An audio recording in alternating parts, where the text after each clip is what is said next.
नमस्कार दोस्तों, ज्ञान सागर चैनल में आपका स्वागत है। तो गाइस, हम आपके अच्छे से पढ़ाने के लिए कुछ बेहतर प्लान कर रहे थे, तो हमारे काफ़ी प्लान्स फेल हो गए थे। तो नई वीडियो आने में इसलिए थोड़ा सा टाइम लग गया, तो उसके लिए सॉरी। तो गाइस, आज के टॉपिक पर चर्चा करते हैं। तो आज हम आपको पढ़ाने वाले ऊष्मा को हम क्या कहते हैं? हीट।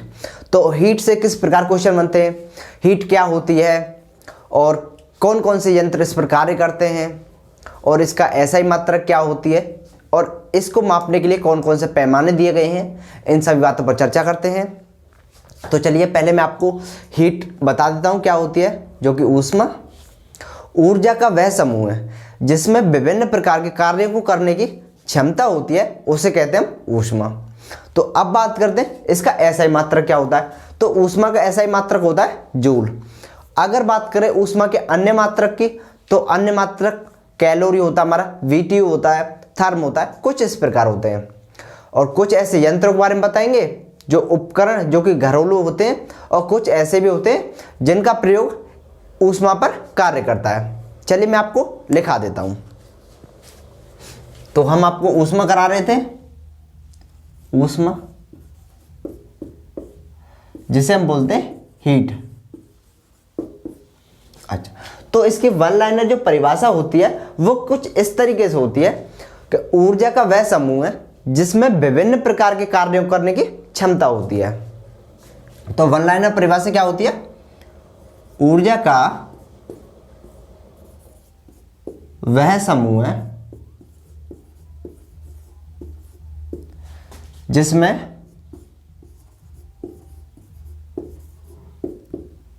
विभिन्न प्रकार के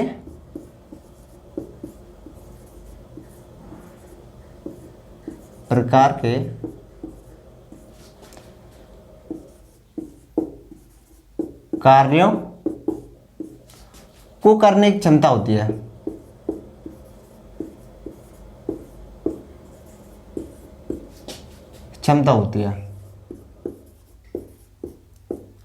जिसमें विभिन्न प्रकार के कार्यों करने की क्षमता होती है।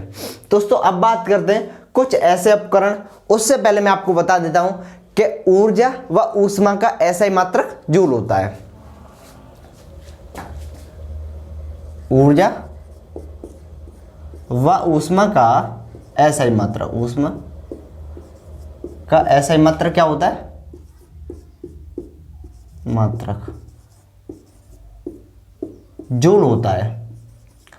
देखिए, एसआई मात्रक पूछ लिया था, लेकिन उसके कुछ अन्य मात्रक होते हैं, उन्हें भी मैं आपको लिखा देता हूं। तो अन्य मात्रक क्या होते हैं हमारे? जैसे कि कैलोरी होता है,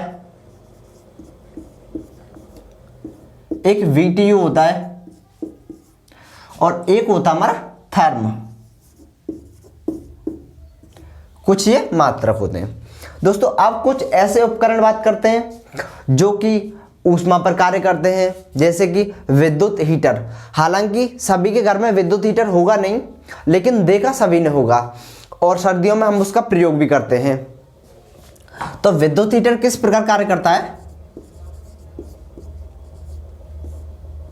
हीटर यह क्या करता है? यह विद्युत ऊर्जा को ऊष्मा में बदलता है। विद्युत ऊर्जा को किस में बदलता है? ऊष्मा में बदलता है। ऊष्मा में, जिसका प्रयोग अक्सर हम सर्दियों में क्या करते हैं। इसी तरह एक होता है हमारा भाप का इंजन। क्या होता है? भाप का इंजन।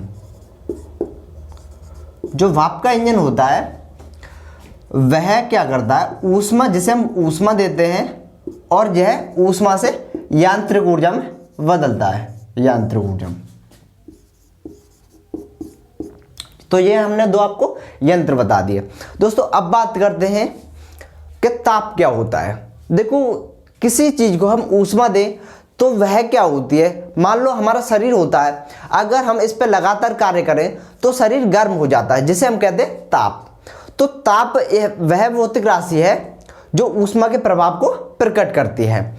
और ताप को मापने के लिए कुछ पैमाने दिए गए हैं, कुछ स्केल दिए गए हैं। हालांकि कई स्केल होते हैं और उनके अलग अलग तापमान होते हैं, तो मैं आपको वो लिखा देता हूं। तो पहले ताप के बारे में बता देता हूं, यह क्या होता है। ऊष्मा के प्रभाव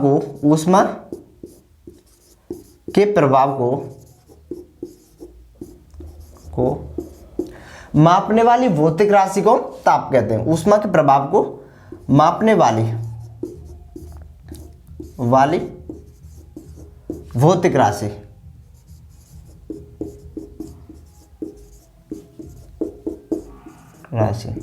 हालांकि दिख रहा होगा आपको।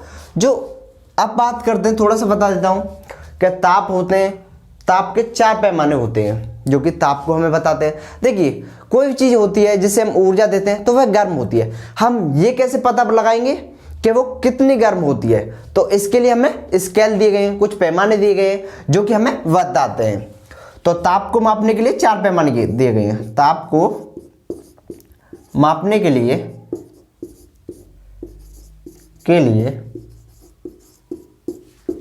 तो 4 हमारे पैमाने दिए गए हैं, 4 पैमाने। तो 4 पैमाने कौन कौन से होते हैं? देखिए, एक होता है हमारा सेल्सियस पैमाना, सेल्सियस पैमाना। एक होता है हमारा, एक सेल्सियस होगा, एक होता है हमारा सेल्सियस के बाद केल्विन भी होता है, रीमर भी होता है। इस तरीके से कुछ पैमाने होते हैं। तो पहला होता है सेल्सियस, उसके बाद लिखाते हैं केल्विन, एक होता है हमारा रीमर। एक पैमाना और होता है, उस पैमाने को हम क्या बोलते हैं? फ़ारेनहाइट पैमाना, फ़ारेनहाइट पैमाना। दोस्तों लिख सकते हो आप। तो ये 4 पैमाने दिए गए थे, सेल्सियस, केल्विन, रीमन और फ़ारेनहाइट। तो मैं इस पैमानों का तापमान बताऊंगा कि कौन सा पैमाना कितना तापमान माप सकता है और इन्हें कितने भागों में बांटा गया है, इस तरीके से।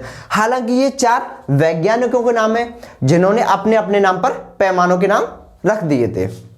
तो देखिए, इधर लिखाता हूं सबसे पहले आपको सेल्सियस पैमाना।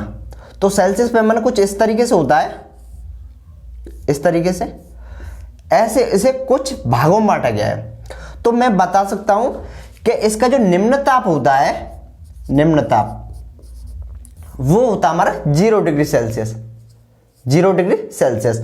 और ये 0 डिग्री सेल्सियस से 100 डिग्री सेल्सियस का ताप माप सकते हैं इससे। इसी तरह, और उच्च ताप कितना होता है इसका? 100 डिग्री सेल्सियस, जो कि मैंने आपको लिखा दिया। दूसरा लिखाते हैं हम आपको फ़ारेनहाइट पैमाना। एक क्वेश्चन और बनता है, वो किस तरीके से बनता है? जैसे मैंने आपको सेल्सियस पैमाना लिखा है, 0 से 100 डिग्री सेल्सियस तक ताप भी माप सकता है। अब बात करते हैं ऐसे 1 2 3 4, ये 100 भागों में बांटा गया है। ये भी आपसे पूछ लिया जाता है, कैसे, कितने भागों में बांटा गया है। इसी तरह एक होता है हमारा फ़ारेनहाइट पैमाना, F। तो फ़ारेनहाइट पैमाना होता है जो कि 32 डिग्री फ़ारेनहाइट से 2 से 12 डिग्री फ़ारेनहाइट का ताप माप सकता है। तो मैं आपको बता देता हूं कि इसे कितने भागों में बांटा गया है। इसी तरह इसे 180 भागों में बांटा गया है। जैसे मैंने आपको सेल्सियस पैमाने की लिखाया था, वैसे ही इसकी लिखा रहा हूं। इसके बाद बात करते हैं हम केल्विन पैमाने की। तो इसी तरह कुछ भागों में बांटा गया है। तो ये हमारा 2 से 73 डिग्री केल्विन से 373 डिग्री केल्विन का ताप मापते हैं। तो इसे अगर बात करिए कितने भागों में बांटा गया है, तो इसे हम 100 भागों में बांटते हैं। जैसे 1 2 3 ऐसे करके इसके 100 भाग होते हैं। तो ये कौन सा पैमाना लिखा दिया हमने? केल्विन। इसी तरह बात करते हैं रीमर पैमाने की। तो इसे ऐसे करके इसे भी 80 भागों में बांटा गया है। तो ये हमारा 0 डिग्री रीमर से 80 डिग्री रीमर का ताप माप सकते हैं। तो ये हमने आपको लिखा दिया। और बात करते हैं इसके भागों की, तो इसे हम 80 भागों में बांटते हैं। इस तरह 4 पैमाने होते हैं जो कि हम ताप को मापने में प्रयोग करते हैं। चलिए, आपको समझ में आ रहा होगा। तो दोस्तों अब बात करते हैं कि कितना तापमान होता है जो कि इन सभी पैमानों का मान समान होता है। तो मैं बात कर दे किस तापमान पर, एक क्वेश्चन होता हमारा, किस ताप पर और फ़ारेनहाइट और सेल्सियस का मान समान होता है। ये अक्सर करके पोस्ट क्वेश्चन आ जाता है। किस ताप पर फ़ारेनहाइट और सेल्सियस का मान समान रहता है? तो आपको बताना है माइनस के 40 डिग्री। तो दोस्तों माइनस के जो 40 डिग्री तापमान है इस पर कैल्शियम और फ़ारेनहाइट का मान समान रहता है। दोस्तों उससे और कुछ किस प्रकार क्वेश्चन बनते हैं वो मैं आपको लिखाता हूं, उससे पहले किसे साफ कर देता हूं। तो आपको पहले आप इसे नोट करके लिख लिया हुआ आपने, जाहिर सी बात है, क्योंकि मेरा मानना यह है कि साथ ही साथ हमें लिखते रहें तो हमें चीज़ें अक्सर याद रहती हैं। देखिए, तो अब बात करते हैं अगले क्वेश्चनों की। तो अगले क्वेश्चन किस प्रकार आते हैं, और मनुष्य का जो तापमान होता है जो कि 3 पैमानों पर अब तक नापा गया है, उन पर उनका तापमान क्या होता है ये भी हम आपको बताएंगे।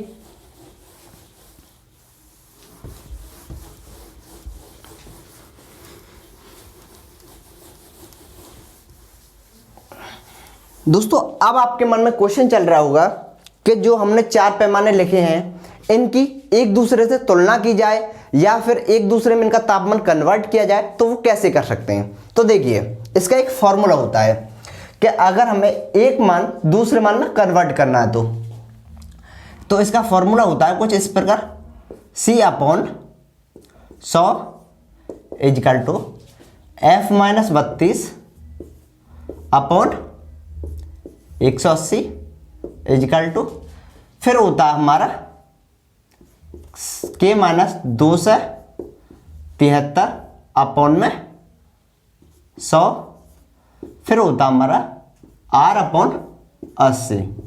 दोस्तों ये फॉर्मूला होता है जिससे हम किसी का मान किसी में भी कन्वर्ट कर सकते हैं। जैसे कि मैं आपको सेल्सियस से फ़ारेनहाइट में कन्वर्ट करके बताता हूं। जैसा मैंने आपको बताया था कि माइनस के 40 डिग्री तापमान सेल्सियस और फ़ारेनहाइट दोनों पे समान रहता है। तो मैं कैसे बताता हूं आपको, देखिए, तो उनके लिए हम इन दोनों की जरूरत पड़ेगी, इनसे हम कोई मतलब नहीं है, क्योंकि हमें सेल्सियस का मान फ़ारेनहाइट में बदलना है। इसलिए देखिए, तो कैसे बदलते हैं, तो सेल्सियस का मान -40 डिग्री है, ठीक है, तो करते हैं, तो C की जगह हम -40 रख लेते हैं।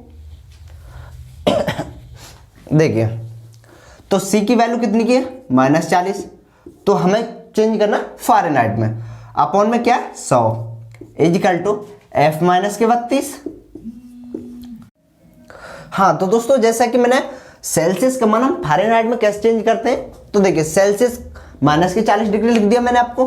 तो अब बात करते हैं इनका मल्टीपल, इसका मैंने क्रॉस से क्रॉस काट दिया, तो इसमें क्रॉस का मल्टीपल करते हैं, तो करती है, तो ये 10F हो जाएगा -320 इजकल टू, अब -4 का 18 में गुणा करते हैं या 180 में गुणा करते हैं तो हो जाएगा 18×4 तो -720। अब देखिए 10F,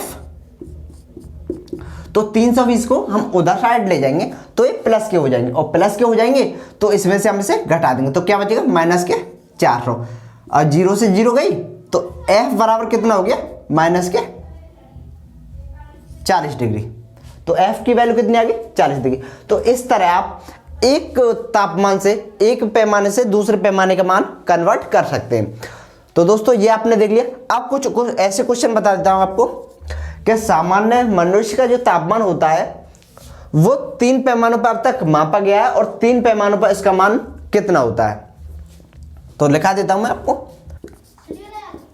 सामान्य मनुष्य का तापमान